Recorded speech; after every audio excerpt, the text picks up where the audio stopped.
Hello, c'est Patate et aujourd'hui on va parler des marques d'influenceurs. J'aimerais bien faire une série de quelques vidéos où je parle des marques d'influenceurs, de célébrités, de maquilleurs et puis à la fin j'aimerais bien faire le tag de Smokey Glow et Tara, je pense. J'ai oublié de vérifier, je mettrai de toute manière tout le monde en barre d'infos dans le petit etc.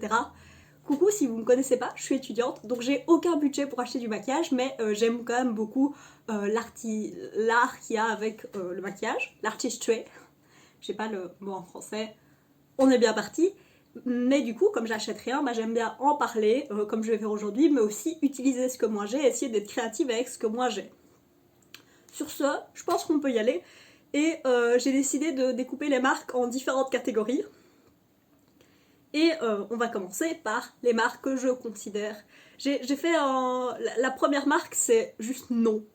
Les premières marques dont je vais parler, c'est Jeffree Star Cosmetics et Dragon Beauty, qui sont les marques respectivement de Jeffree Star et Nikita Dragon. Si vous voulez plus d'informations plus précises, des liens, des informations, etc., vous pouvez aller voir ma vidéo qui est ces marques que je ne soutiens pas.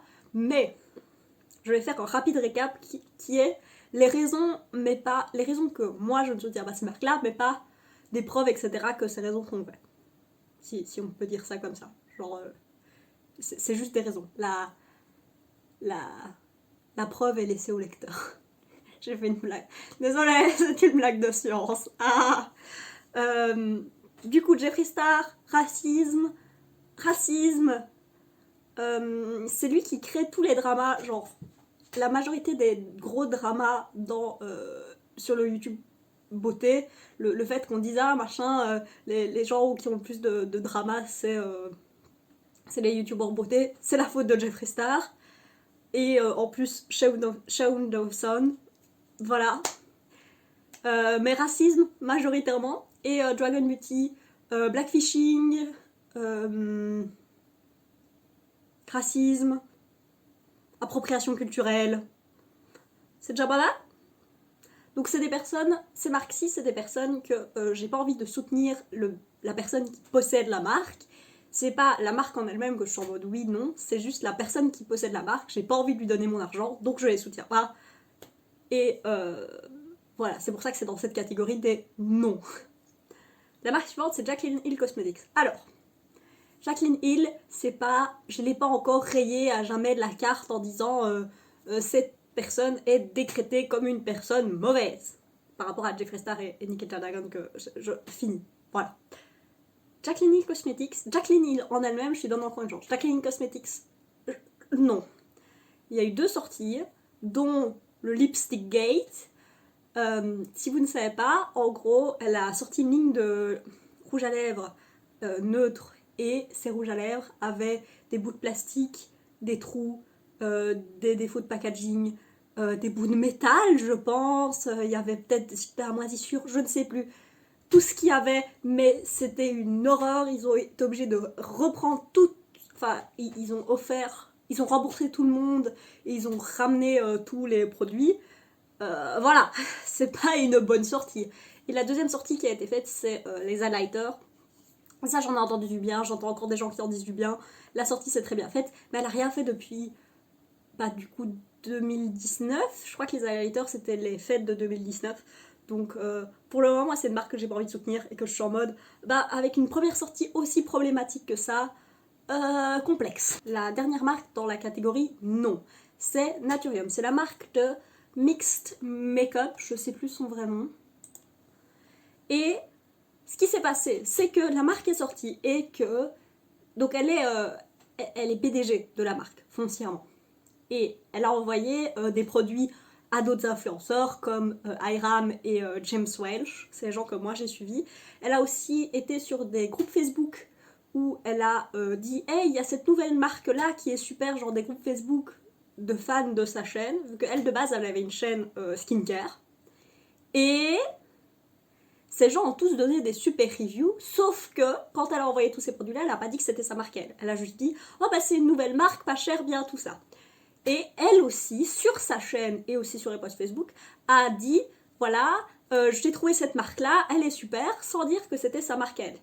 Il y a clairement un conflit d'intérêts et je trouve que c'est vraiment du marketing vraiment pas correct. Elle a été obligée de finalement dire que c'était sa marque, mais non. Si vous voulez plus d'informations, des screenshots et tout ça, avec toutes les excuses que tout le monde a pu donner, etc. Parce que moi, j'en veux pas du tout aux influenceurs qui ont review sa marque, genre James Welch et Iram. Parce que ils pouvaient pas savoir, on leur a pas dit, voilà, c'est après qu'ils l'ont su. Mais du coup, eux, ils ont juste donné une review qui était sincère. Mais ça n'empêche que c'est pas correct. Si vous voulez plus d'informations, il y a, je crois que c'est The Holy Gospel, qui était The Holy Gospel avant, un compte Instagram, je mettrai en description de toute manière, qui a fait tout un post pour récapituler toutes ces situations. Et voilà. Comme ça, si vous voulez plus d'informations avec des screenshots et tout ça, il y a tout qui est récapitulé. Ensuite, on passe dans la catégorie suivante, qui est la catégorie mais. Alors, j'ai mis des marques dans cette catégorie dans le sens où c'est des marques que je voudrais bien soutenir, genre que moi j'aurais rien contre la marque, mais j'ai l'impression qu'elles n'ont pas réussi, qu'elles n'ont pas atteint leur potentiel pour une raison X ou Y, et pour le moment c'est pas des marques que moi j'ai spécialement envie d'acheter des choses en général. En bas de la liste, j'ai mis Tati Beauty et Hello Beauty, donc Tati, donc Glam Life Group, donc Tati Westbrook, qui est actuellement avec des procès avec Crystal Ball et pour tout ça. Voilà, justement, pour tout ça, elle a actuellement des procès. Il y a la chaîne YouTube Emily Day Baker, qui est une avocate qui fait des vidéos là-dessus et qui récap toute la situation. Donc si vous voulez plus d'informations, il y a là. Moi, j'ai pas regardé, j'ai arrêté de suivre parce que c'est des lives de 2 heures, genre toutes les semaines. Voilà, je regarderai peut-être une vidéo récapitulative quand la situation sera calmée, mais ça va prendre un moment au vu du fait que c'est juridique. Du coup, la première marque que Tassie a sortie, c'est Hello Beauty, qui est une marque de suppléments alimentaires. Elle a sorti de base un Hair, Skin and Nails truc, donc un truc pour faire pousser les ongles, les cheveux et avoir une belle peau. Alors mon avis sur les cosmétiques, mon avis sur les suppléments. Je vis en Europe. Ce qui veut dire que j'ai accès à aller chez un médecin facilement. Et même si je suis végétarienne, je fais des prises de sang régulièrement. Et quand j'ai un déficit que je ne sais pas gérer avec mon alimentation, oui, je vais prendre des suppléments. Genre, je vis en Belgique, je dois prendre de la vitamine D. Voilà, je suis végétarienne, je prends de la B12. Je ne peux pas en trouver dans mon alimentation. C'est normal. Mais pour tout ce qui est autres suppléments, je sais qu'il y a des gens qui ont des déficits, etc. Les suppléments médicaux, j'ai rien à dire. Mais les suppléments pour faire pousser les cheveux, etc., je pense qu'en Europe, je sais même pas si ça se vend avec ce genre de choses dites. Parce que soit il n'y a rien qui a été prouvé, voilà, soit c'est simple, enfin, soit genre manger équilibré, je sais pas. Enfin, prendre des suppléments plutôt que de manger équilibré, non. Mais après, clairement, oui, je connais des gens qui doivent prendre des suppléments parce que, voilà, moi je prends de la B12 parce que je mange pas de viande. Si vous voulez vous intéresser au problème, allez vous renseigner, mais je vais pas faire un récapitulatif de pourquoi quand on mange pas de viande on a des problèmes de B12. Tout ça pour dire que les suppléments, bah moi j'étais en mode ah non, juste non, non.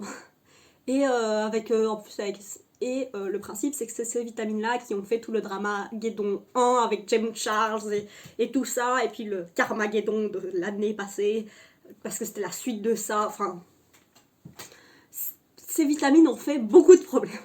Et du coup, elle a aussi sorti une marque qui s'appelle Tati Beauty, qui est une marque de maquillage, dans laquelle elle a sorti une palette qui s'appelle Texture Neutral Volume 1, qui a eu des super reviews, que la majorité des gens que j'ai entendus en ont dit vraiment du bien. Et le Blendful, que ça par contre, il y a eu plein de problèmes, machin. J'ai mis dans mais tout en bas de la catégorie mais, parce que déjà, le fait qu'elle soit dans ces procès, eh ben, ça fait que les deux marques sont à l'arrêt total et je sais pas si Tati Beauty ou Hello Beauty va jamais ressortir quoi que ce soit. Et la deuxième chose, c'est que chacune de ces sorties a eu du positif et du négatif. La sortie la plus positive, c'était la Texture Neutral, mais c'est un peu tout. Elle, c'est quand même, enfin, il y a quand même des procès en cours. Je trouve ça vraiment compliqué à réagir comme marque et tant que tout n'est pas parfaitement remis à plat et dit que c'est bon, moi je laisse la marque dans son coin, mais ça m'étonnerait pas que la marque juste arrête d'exister. Ensuite, j'ai mis Makeup Geek parce que Makeup Geek a eu son heure de gloire, il faut dire ce qui est. Ils ont révolutionné le marché dans le sens où à l'époque on pouvait acheter des ombres à paupières individuelles dans des pannes magnétiques chez MAC qui coûtaient genre 16€ la pièce, et ils en ont sorti à genre 16$ et ils en ont sorti à 6$. C'est peut-être pas les chiffres exacts, mais c'est ce que j'ai en tête. Et du coup, ça a révolutionné le marché, les gens ont commencé à acheter, etc. C'était la première marque d'influenceurs. Makeup Geek, ça a été fait par Marlena Steele. Makeup Geek, de base, était le nom de sa chaîne YouTube, en fait. Et elle a sorti cette marque qui a très bien fonctionné, etc. Et après, suite au fait qu'elle a eu un bébé, un divorce, etc., ce genre de choses, elle a un peu laissé la marque tomber. Et l'année passée, elle a sorti ses grandes palettes. Enfin, c'est pas des grandes palettes, mais elle a reformulé ses ombres à paupières individuelles, elle les a renommées, elle a changé la forme, maintenant c'est des ombres à paupières carrées, rectangulaires avec les bords ronds. Avant c'était des cercles de taille standard, mais la taille des carrés, la largeur du carré est la même que le diamètre du cercle. Donc on peut mettre, si on rentre dans des palettes, les ombres à paupières rentrent de la même manière, c'est juste qu'il y a des carrés et des ronds. Enfin, tout ça pour dire que la marque est un peu morte pour le moment. Genre, j'attends de voir ce qu'ils vont en faire, s'ils vont réussir à la relancer et à récupérer du public, parce que l'année passée, avec les ombres à paupières individuelles, on a vu qu'il y avait du public et des gens pour en parler, etc. Même si toute l'histoire du Matrix System, j'étais en mode non. Et voilà, je suis leur carrière, mais pour le moment, je suis un peu en mode, mon intérêt est très très bas, mais il se pourrait que mon intérêt remonte. Ensuite, j'ai mis Lauralie Los Angeles parce que elle sort très peu de choses, et les choses qu'elle sort, pour moi, ont peu d'intérêt. La première palette qu'elle a sortie était une palette de neutre avec des ombres à paupières. Enfin, le packaging extérieur, intérieur et les couleurs, rien n'avait à voir. Il y avait aucune. Je trouve que Lauralie Los Angeles n'a pas d'esthétique de marque. Elle a sorti genre 3 ou 4 palettes. Donc elle a sorti 5 palettes. Elle a sorti la première palette de neutre, la Nuji Pachuchi, qui est une palette qui paraît contre. Elle avait une esthétique, machin. J'ai entendu plein de bonnes reviews, etc. Elle a sorti les 2 petites palettes de 6 ombres à paupières qui ont été défoncées par la critique, parce que apparemment, enfin par tout le monde, parce que de ce que j'ai compris, la qualité n'est pas très bonne.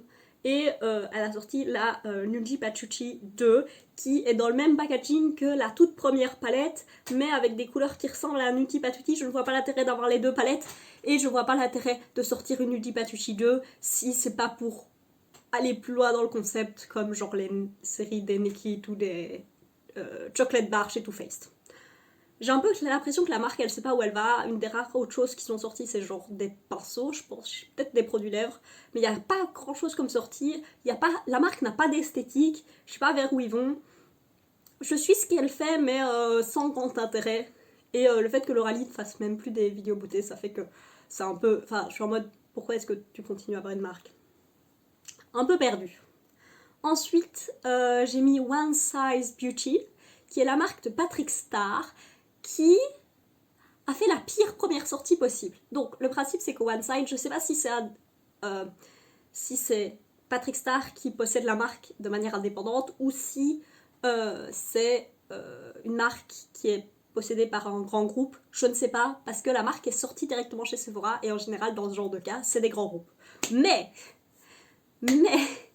One Size, le principe de la marque, c'était de dire bonjour, Patrick Star étant un homme et une personne plus size, et ben dire voilà, le maquillage c'est quelque chose qui fonctionne pour tout le monde, peu importe la taille, c'est pas comme les vêtements où il y a des vêtements qui ne vont pas arriver jusqu'à la taille de tout le monde, ce qui n'est pas normal, mais ce sera pour un autre jour, mais ce n'est pas normal, et du coup il a sorti cette marque-là. Quand on a vu tout le principe, l'esthétique de la marque, tout le monde a fait « Waouh, c'est une super bonne idée !» Puis la première sortie, c'était un spray dans un aérosol démaquillant et des lingettes qui coûtaient extrêmement cher pour des lingettes. Déjà, les lingettes, c'est mauvais pour l'environnement et pour la peau. Si vous voulez une vidéo drôle sur pourquoi est-ce que les lingettes ça démaquille pas, il y a les Welsh Twins. Donc, tantôt je parlais de James Welch. Il a un frère qui s'appelle Robert Welch. Et ils ont une chaîne commune et de la qualité. Mais revenons à Patrick Star, il a sorti cette sortie-là. Apparemment, le truc dans l'aérosol fonctionnait pas spécialement bien. Donc tout le monde est en mode en plus, il a sorti ça comme une marque de maquillage et son premier produit était du démaquillant.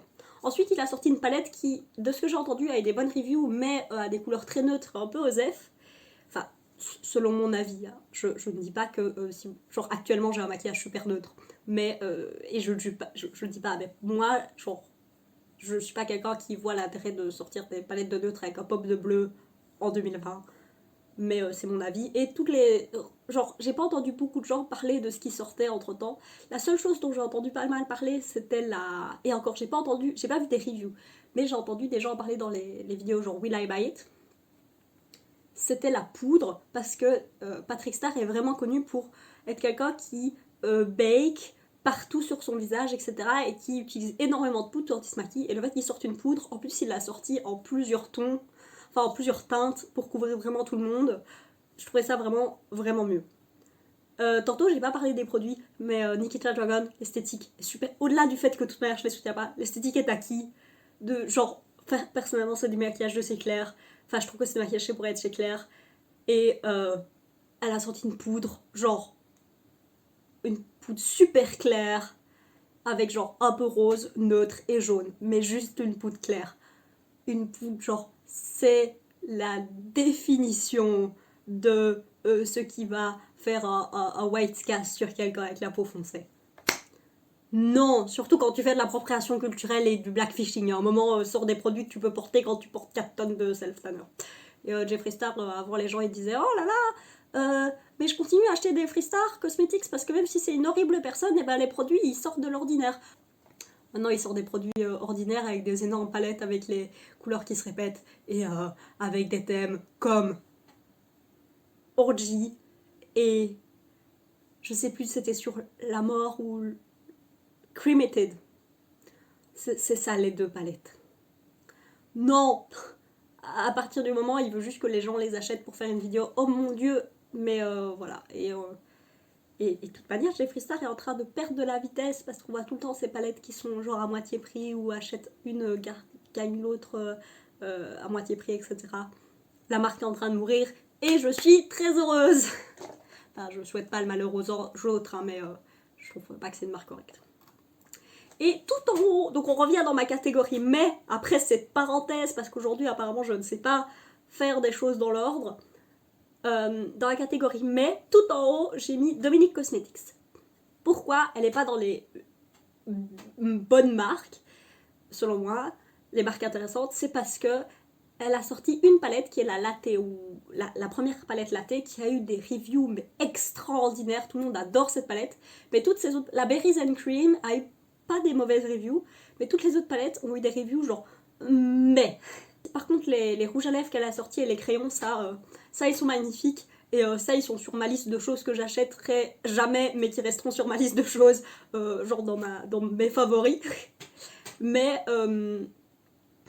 je trouve que la ligne de rouge à lèvres qu'elle a sortie et de crayon à lèvres est vraiment très très jolie, avec le packaging qui est super sleek, mais j'ai un peu l'impression qu'elle n'est pas au top des tendances. Genre, cette marque n'arrive pas à voir ce qui va être tendance et à sortir ce qui va être tendance, et du coup, et avec des formulations qui fonctionnent par rapport à ce qui est tendance. Parce que foncièrement, la Latte 2, elle était pile dans la mode de cette tendance de neutre avec un pop de pastel lancé par la Mercury Retrograde de Dia Beauty. Il y a énormément de potentiel, mais ils n'ont pas encore atteint le full de leur potentiel, et ils n'ont pas encore, genre, à part la Latte One, ils n'ont pas ces produits que tout le monde en parle, et surtout, genre, il y a de moins en moins de hype pour les ombres à paupières, parce que, enfin pour les palettes d'ombre à paupières, parce que la qualité n'a pas des super bonnes reviews. On passe ensuite dans les marques que je trouve assez intéressantes et dont je suis vraiment l'intérêt avec grand intérêt. Dont je suis la carrière avec grand intérêt, j'ai dit 2 fois intérêt.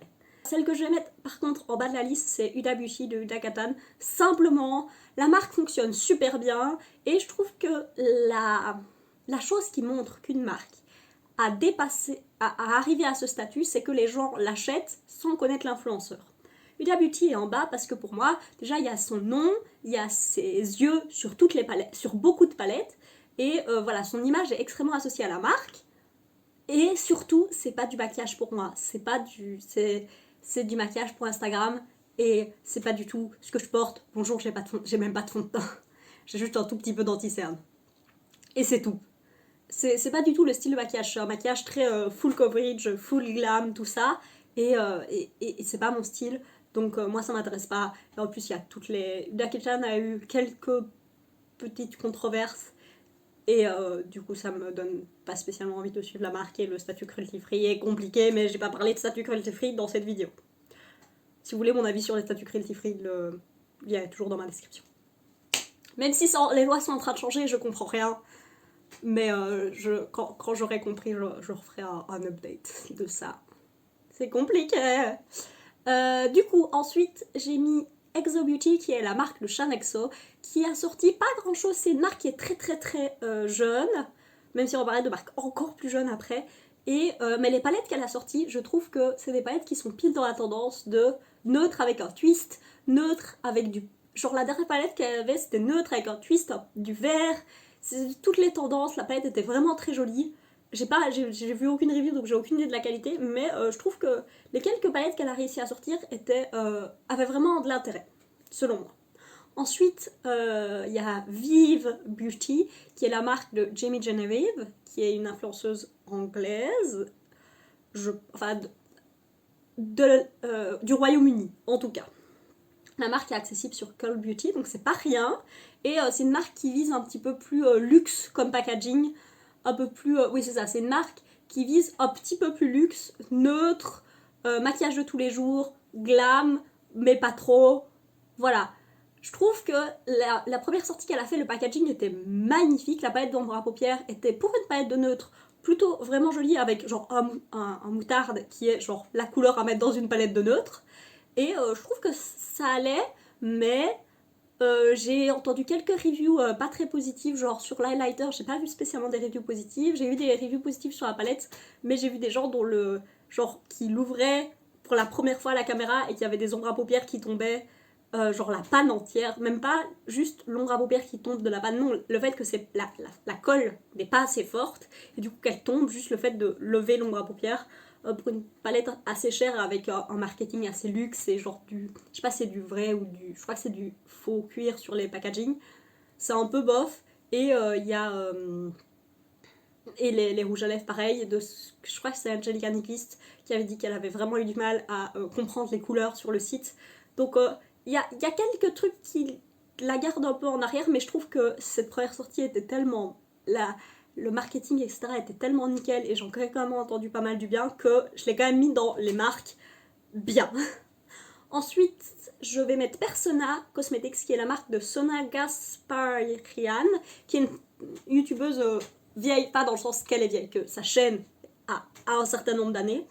Et elle sort pas souvent des produits. Mais à chaque fois qu'elle sort un produit, j'entends que des bonnes reviews.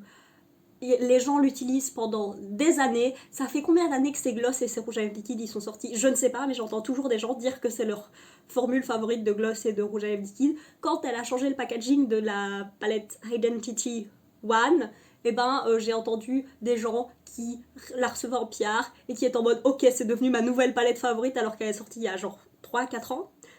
C'est une marque qui, point de vue qualité, est nickel, qui a une extrêmement bonne identité de marque et qui arrive quand même à sortir des choses intéressantes, même en restant dans des trucs assez neutres. Quand on voit ses rouges à lèvres, par exemple, elle a un gloss qui est corail, genre vraiment corail, vraiment pétant.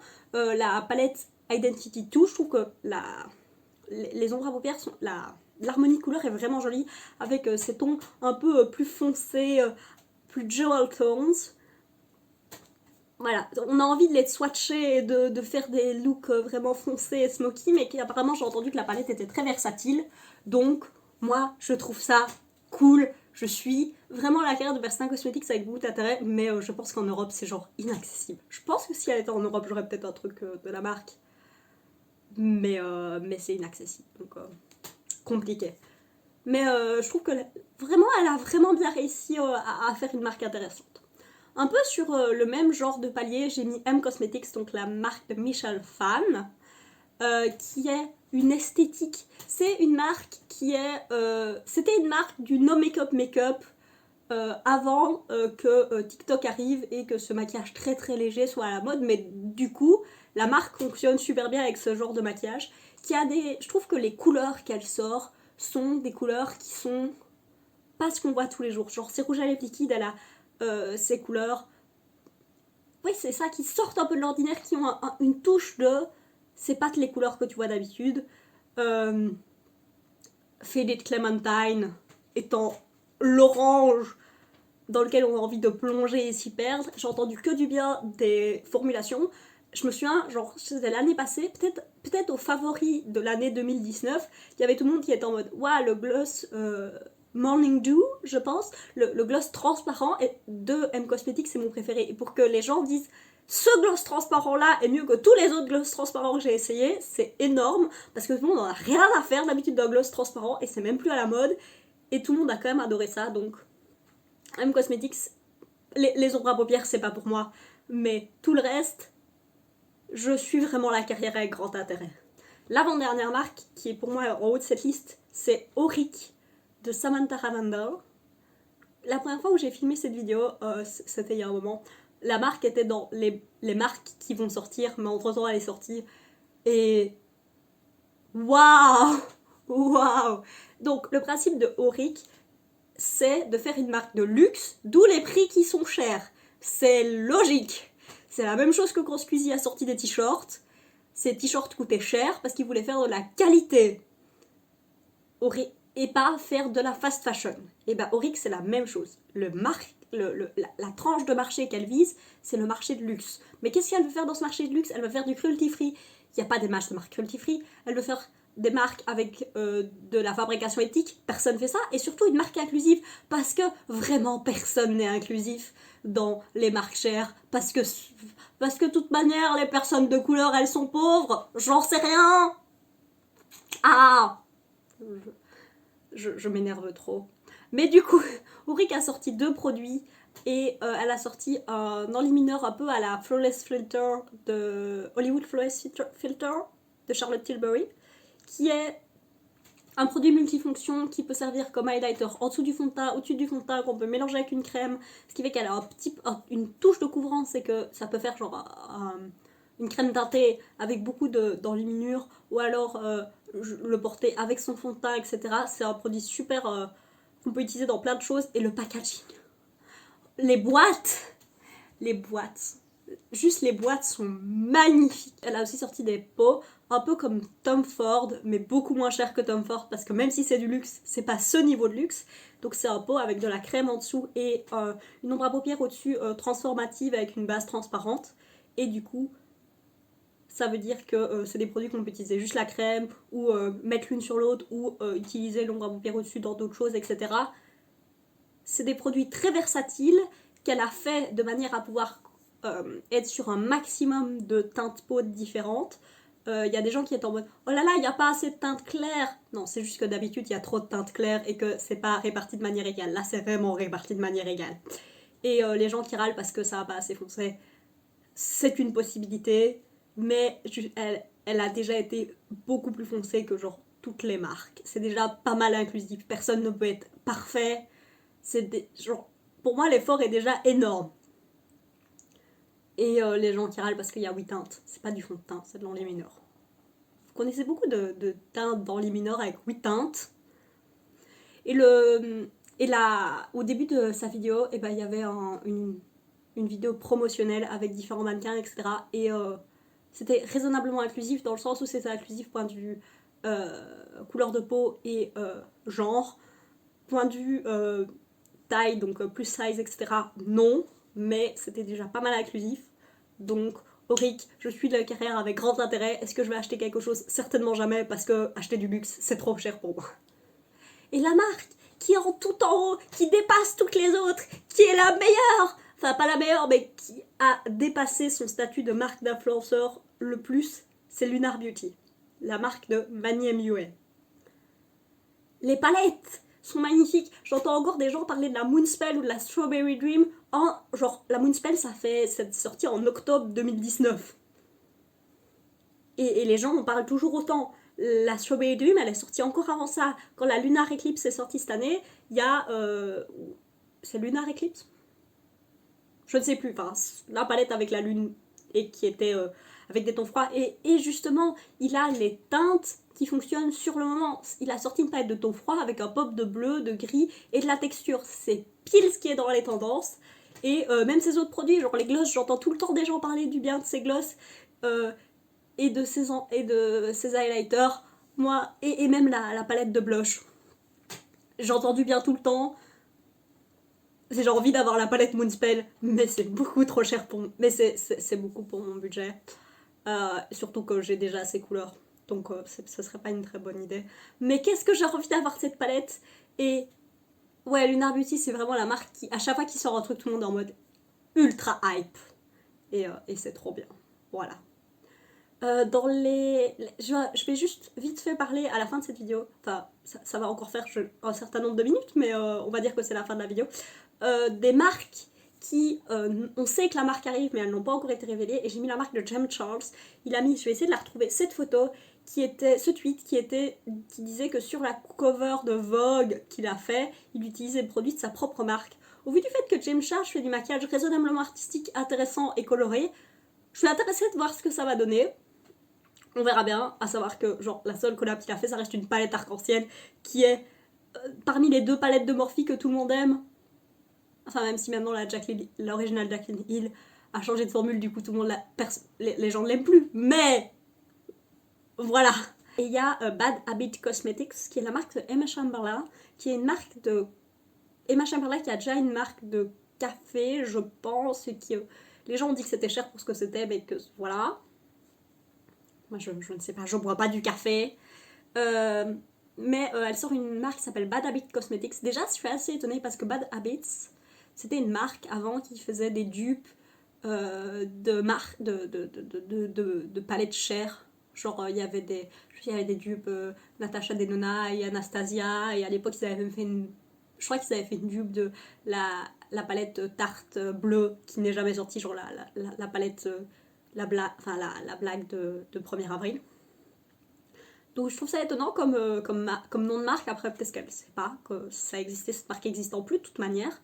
Et de ce que les quelques produits qu'on a pu voir, ça a l'air plein de huiles essentielles et de parfums. Et du coup, non. Surtout que la Gen Z, enfin je suis assez étonnée parce que la Gen Z, genre les gens de TikTok, je ne dis pas que c'est des gens, enfin les gens qui ont 16 ans, et ben y a une grosse mode d'utiliser des trucs comme CeraVe et The Ordinary, qui sont des marques sans parfum, neutres, faciles, etc. Et là, et ben ça a l'air d'être une marque qui a un peu une vieille approche des jeunes. Donc je sais pas trop, ça m'a l'air un peu bizarre comme technique, mais on va voir ce que ça peut donner. Et finalement, je veux parler de quelques marques qui ne sont pas du maquillage, pas de la beauté, etc. Mais qui sont, pour moi, elles sont toutes des marques qui fonctionnent. Donc la première, c'est Holotaco et Light Slacker. Donc Holotaco, c'est la marque de Simply Nail Logical. Et Light Slacker, c'est la marque de Kathleen Lights. Et c'est des marques de vernis dont j'ai entendu des super reviews, des gens qui disent juste sur le top coat et la base. À chaque fois que les couleurs sortent, elles sont magnifiques. Holotaco, c'est plus sur des paillettes holographiques, etc. Tandis que Light Slacker, c'est vraiment genre du vernis plus genre opaque. Et les deux sortent des trucs magnifiques.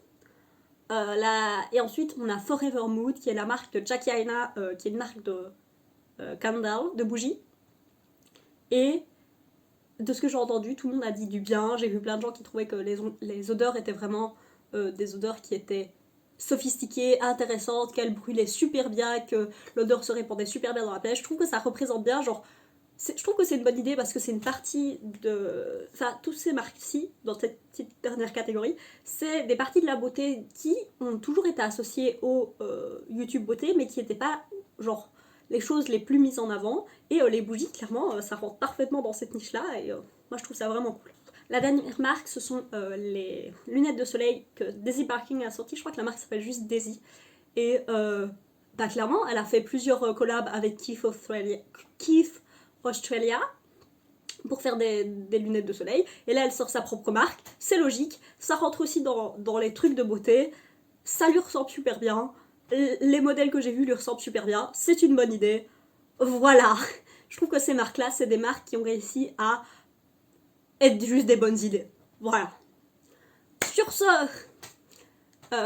j'ai fini pour aujourd'hui. J'espère que ça vous a plu, que vous avez appris des choses. J'essaierai de laisser des liens et peut-être les liens vers les chaînes des gens en description. J'espère que vous passerez une bonne journée et des bisous!